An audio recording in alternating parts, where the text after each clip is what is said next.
Yeah,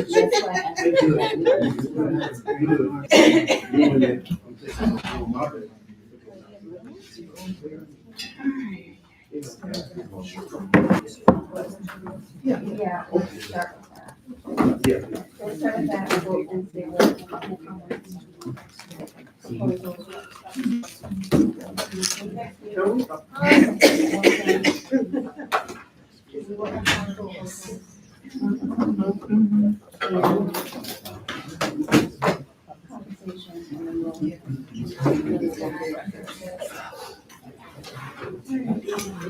Are we on? Okay. Live, everybody. Test it all.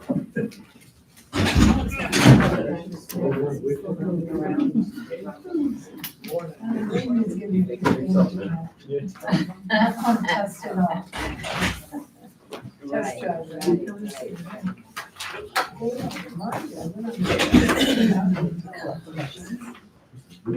benefits?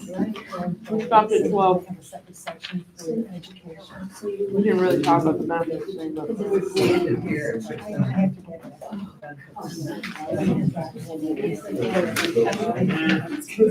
Yeah, we stopped at 12. Oh, thanks.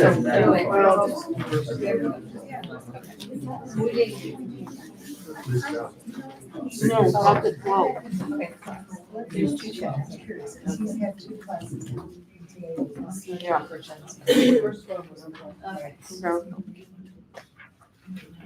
Yeah. All right. Is everybody ready? All right. Okay. Do you want to do the thing? Are we recording? We're recording, we're back on. Okay, No all time. right. Are you ready? 2:30. Okay, all right, sounds good. All right, so first off, we would like to meet next week and prepare counter proposals for the things we've discussed now that we have clarity from having discussions. Is that a possibility?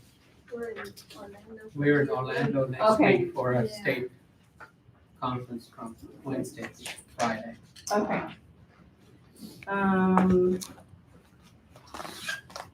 The 21st, did we already say that was there? Yeah, but because they've got. Yeah. Department chair Yeah. on the 21st. Not a Friday? Because otherwise, then it's Thanksgiving. Yeah. Monday the 17th?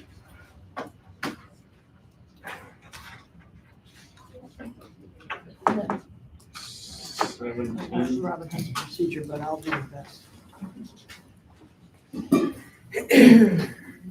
Because then it's Thanksgiving the next week. It's not Thanksgiving the 24th though. No, it's the 27th. Yeah, 7. 17th. You want to do the 24th? 17 could, no. Not 17. Oh. I mean, we could probably do the 17th. I could do it in the afternoon, not in the morning. I would have to do it 1 to 2:15, 2:30, 3:30. It would have to be 3:30 before I could get here. Is that too late? What other dates are available? 24th? Same thing, it would be 3:30 for me. Or early, or like morning, 1 o'clock. 24, you're talking? Yeah, the 24th in the morning. I'm open to 24, how are you all? Look here. Yeah, how about you? I'll be back, that's my first day back. So y'all all gonna have to wait, because I'll be here. I'm just giving Pam a hard time since she's going to leave us for a while. So morning 24th, we're looking at? We can reschedule the meetings that are currently scheduled for that morning, then Dr. Hall is in, so yes, that should work. Morning. 9 o'clock, 10 o'clock? Nine's fine.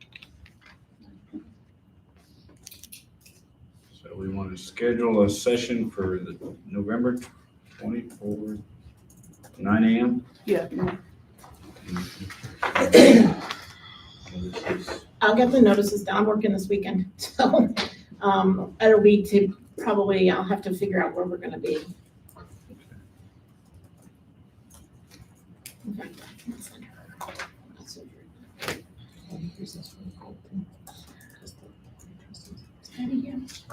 She's here. I'll send her an email.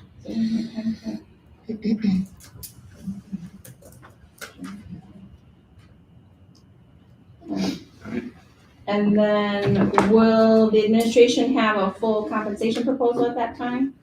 Or at least I the, believe so, yes. okay, Yeah, if we have the numbers crunched before then, we'll We can circulate them Okay. so that you those have as a well. chance to Yes. review them beforehand.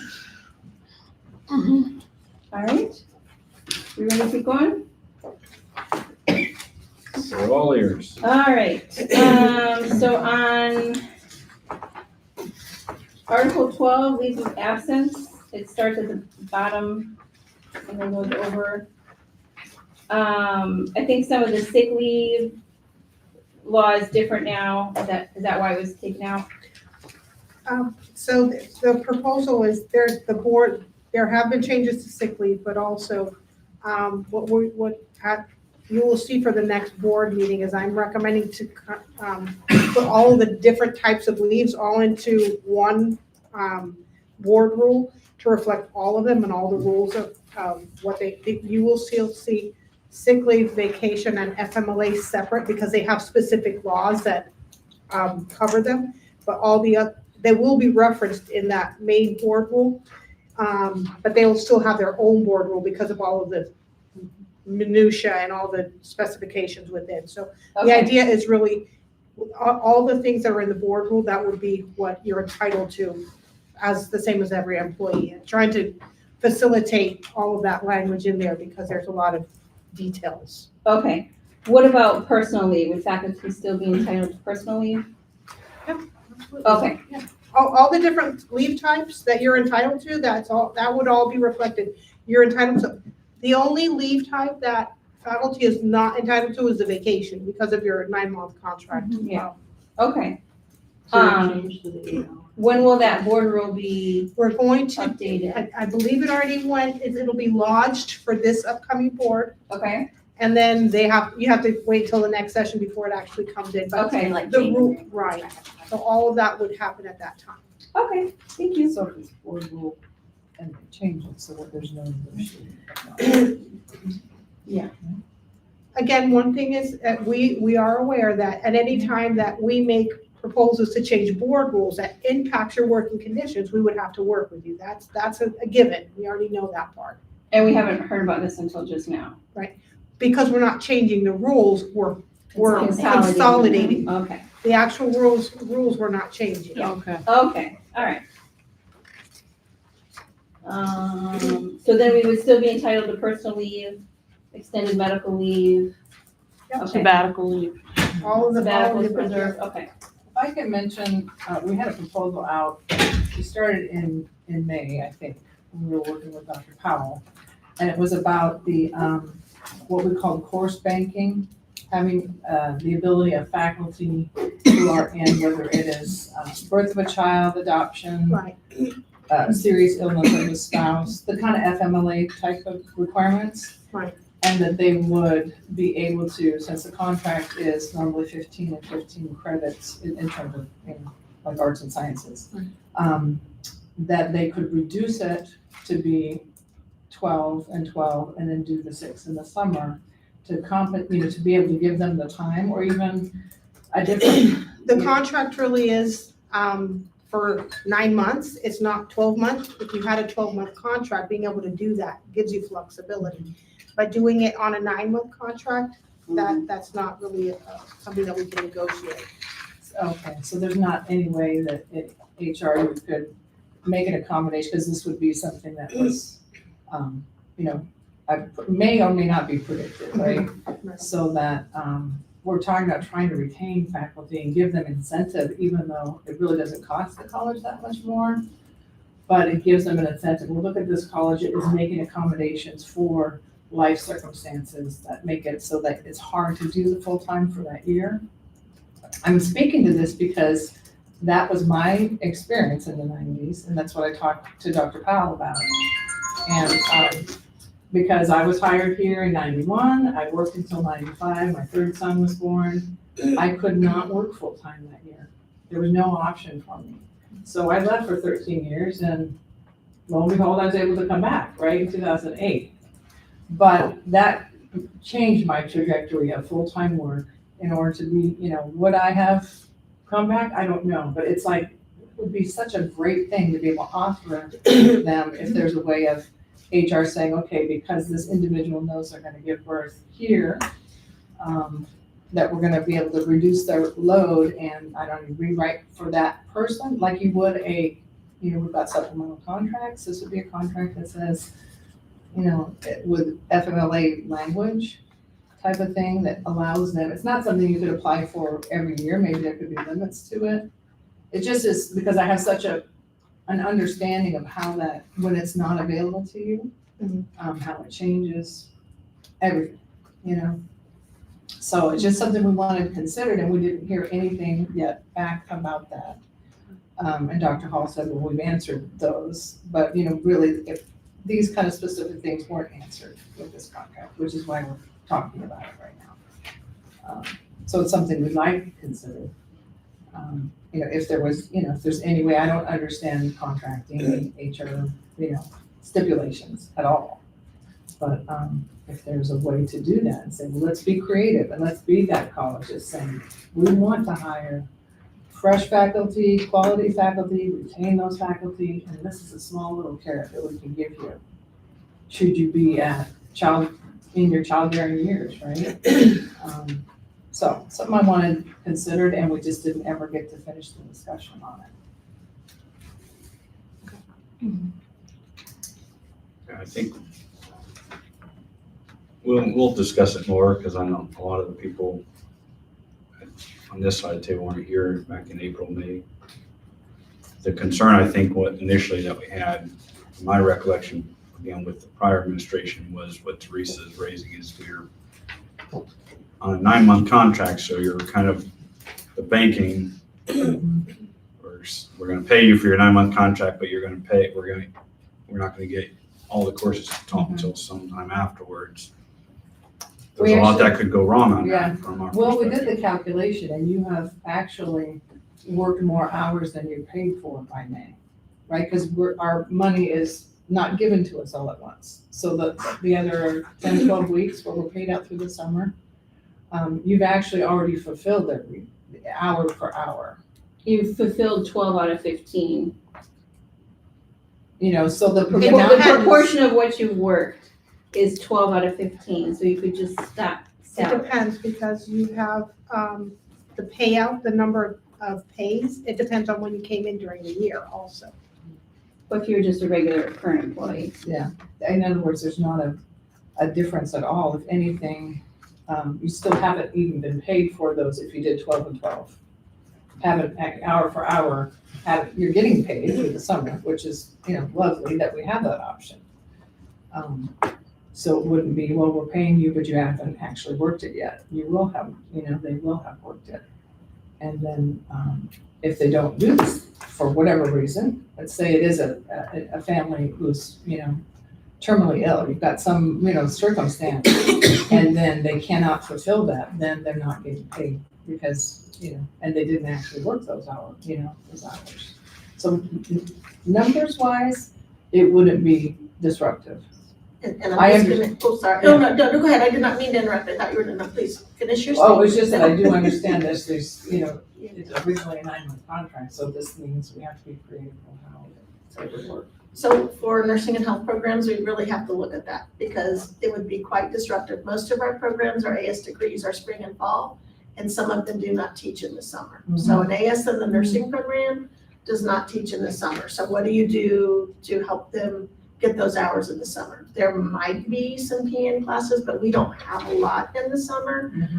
So that is one thing that comes to my mind whenever looking at that, but might be a little difficult teaching a class is different than teaching really 10 credit course that has lab and clinic and piecemealing that to get together for students. If that was something that was done would be inconsistency with the education too.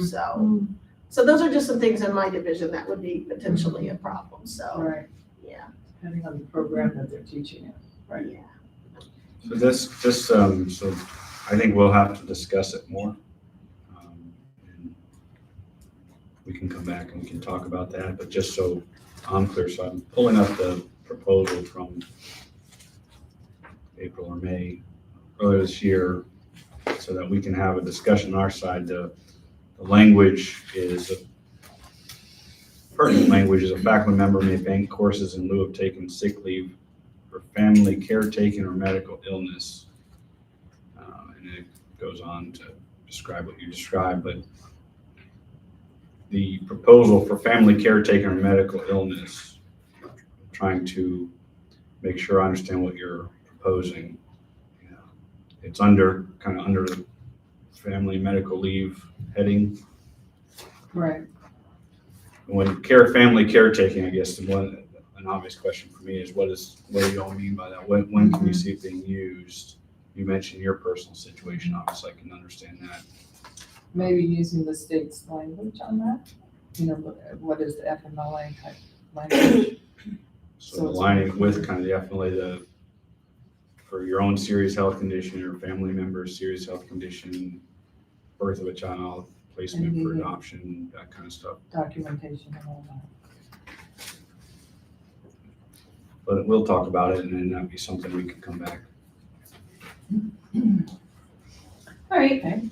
so we'll move on to Article 13, which is faculty rights.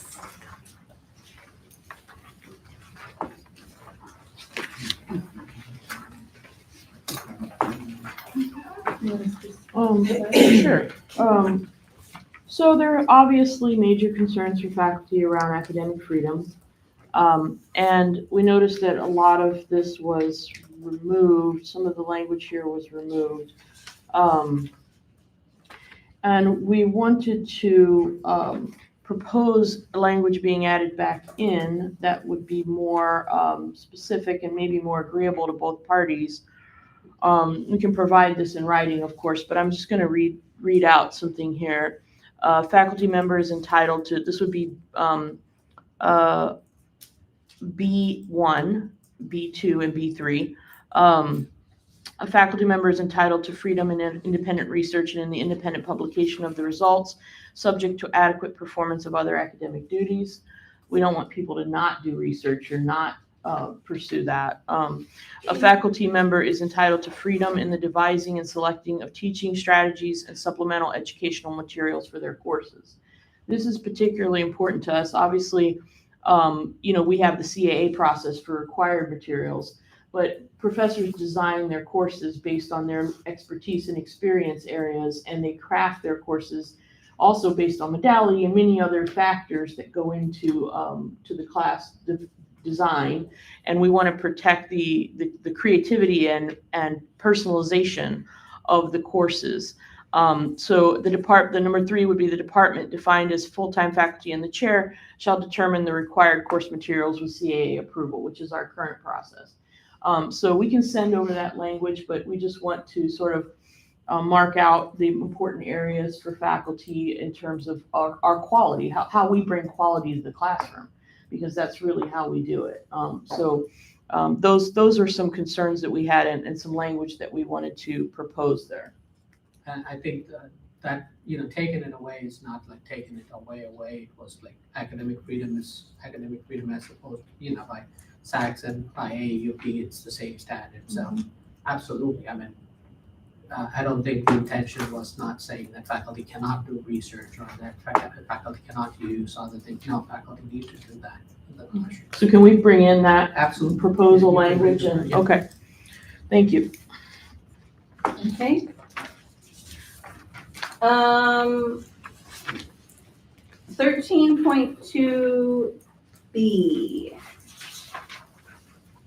So this removed the no random drug testing. Was there a reason for this? Is this just, or what was that? You're looking at 13. 2.2B, the administration administration. may maintain a drug-free workplace. It just crossed out the whole drug-free workplace. And that includes a commitment to not having random drug tests. I can tell you, we don't do random drug tests, we do reasonable suspicion. So if there's reasonable suspicion for which we believe a person is under the influence, we could require Okay. testing. So Is there a commitment to not random drug testing? Because there's a discrepancy between state and federal law that could be problematic for some people. Okay. Can I ask a question on that as well then? Does that include alcohol? Yeah. So if you reasonably suspect somebody's drinking, you can drug test them for alcohol and not just drugs as well. All right, So do we want yeah, language can about we reasonable put that, suspicion? just return that in here? Okay, great. And what is the,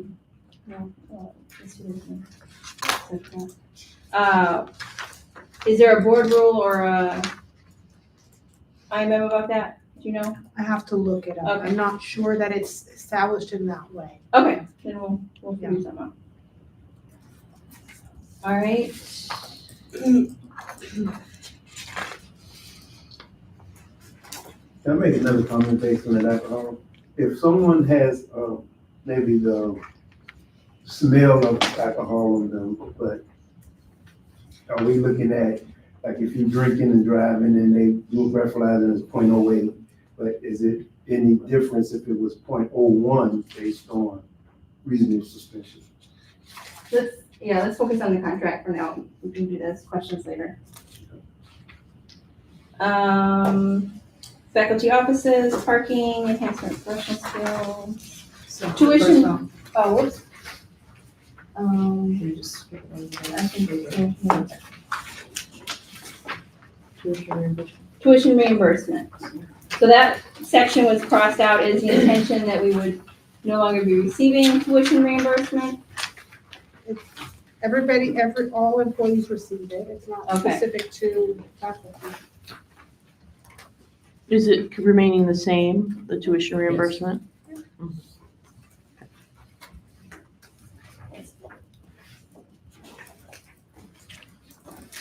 All right, do you want to do that one? Okay. So, one thing that we came to realize was that the board rule was passed in August, that redesigned continuing contract. Are you all familiar with this board rule redesign? Okay, the current, do you have it? that you Let can- me find it. I don't think I was able to find the previous version.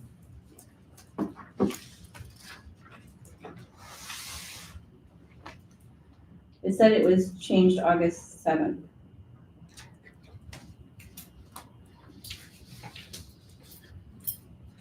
It's the one on continuing contract.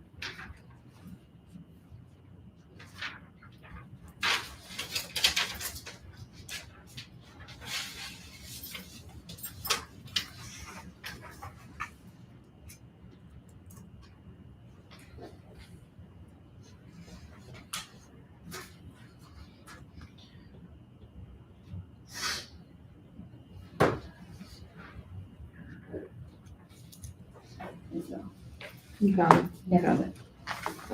So let's read that. It's 2.55. So this is, I believe, mostly from the administrative code. And it's not what was our board rule before, I believe. And it's saying all faculty members hired after June 30th, 2013 into a continuing contract position must meet the following minimum requirements in order to be eligible for continuing contract. It says 5 years of satisfactory service, receive the recommendation of the president and approval of the board of trustees. And that outlines the non-continuing contract positions, but the administrative rule does include information more about how a faculty member will be evaluated. The criteria shall include quantifiable measured effectiveness in the performance of faculty duties, continuing professional development, and so on. And I'm not sure what happened in the proposed contract, but that whole portfolio part was crossed out. So I'm wondering, what is the plan of the administration for continuing contract, how it will be offered, how it will be evaluated. It'll be the same proposal. Move to an IMM. I think it was moved to nine, It was- 3-32. Yeah. 3-32, because I hand that out to faculty when I meet with them. It may be in an IMM, because Okay, it wasn't but it shouldn't be appropriate as in a an board role. Shouldn't have been the. It should be in this collective bargaining agreement. It is in the collective bargaining agreement. That is what should be given to faculty. We have a contract, we have a union. We But don't do I'm IMMs on thinking terms and that conditions of the- employment. No, hold Yeah. on. The rules haven't changed, it's just the location of the language, information. yeah. I mean, the location, yes, but that process is the same, Okay, so. then it why are didn't you not change. giving the CBA? Why are we not putting it in the CBA? Is that what you're asking? Yes. I can't answer that. It's like, so, I don't know. In which section are we going back to here? I'm sorry, could you tell me again the IMM that you were? 3-32. I know that was my heart, because I give it to all the faculty, do I not, Kelly, when you come and visit? No. Article 11, Okay. original. So the continuing contract is a term of our employment, Yes. and we are a unionized workplace. And so therefore, we have a collective bargaining agreement that details the terms of our employment. And so, Hold on, because we changed it. It was in the original CBA, and then that got updated, if I recall. So I'm looking to see where it was in the, you have the original one? Where was that continuing contract in there? So, and we presented that, what presented that? Exactly. Yeah, so it wasn't, here, let me see, continuing contract. Continuing, the process did change because but that was not done in silos, I don't believe, so continuing contract. Where's it in the old one? Read about he sees it. We can revisit that. Yeah, Let's okay, look at it. yeah, The that's. process has not changed. Yep. okay. So then, We can put would that. the administration be putting, okay, all right. I think faculty and possibly deans as well have found some areas where there might be room for improvement in our current continuing contract process, possibly streamlining it or simplifying it. So we are in the process of writing another more streamlined continuing contract procedure that we can bring to our next bargaining session. Our priority, I think, is to keep a peer review committee as part of the process, right? To have, department chairs or peer faculty involved with the review process to some extent. So to have some kind of a committee that, I don't know how we want to think about revising the portfolio, which we all know is a very cumbersome and very strange and difficult process right now. And it doesn't have to be. But I think we all agree that, meaningful evaluation is extremely important. Yeah, I agree. And quality control is quality assurance is extremely important. So certainly we agree on that. So, okay. Okay. I don't think it was 3-32. Was it 2-32? Maybe I'm telling you wrong. Maybe it's 2.32. I'm sorry. I'm sorry, yes. No, not yet. It is 2-32. It's I think I'd like to 2-32, see my that. apologies. Dr. Rugabato, Yes. apologies, it's actually 2-32. 2-32. So we would encourage you to have a look at that because the process hasn't changed and it is outlined fully there. Okay. So, And there is a committee listed there. yes, as and the well. committee is listed there. So Which includes do have a faculty. look at that, please. Absolutely. Thank you. All right, well, at this point, I think we're ready to wrap up. I have a question on You the, got something? Okay. at the end, just because I'm supposed to do this. Oh, there you go. Go ahead. Section 13.9, last page, just kind of the rationale of removing the professor emeritus designation. Very, very last page. The faculty Sorry. members, Yeah. do they have to be part of the full-time faculty CPA? Well, I guess where is there a policy that? They're not a faculty once they left. They're not part of the bargaining unit.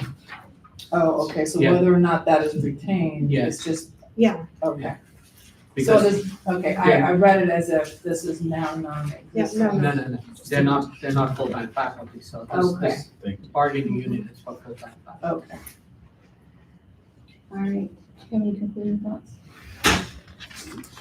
All right, I think that was really enlightening. Thank you for your time. Looking forward to seeing everybody the Monday after next. Thank you. And thank you. I think we all want what's best for our college. Thank you. Appreciate Thank it. you.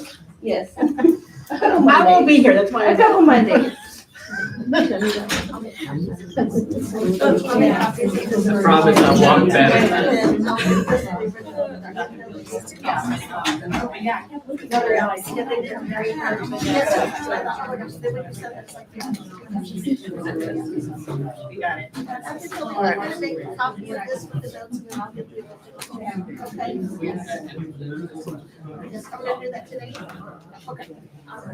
I need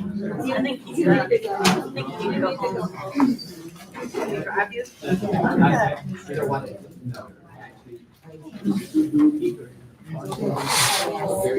That was really, Somebody somebody got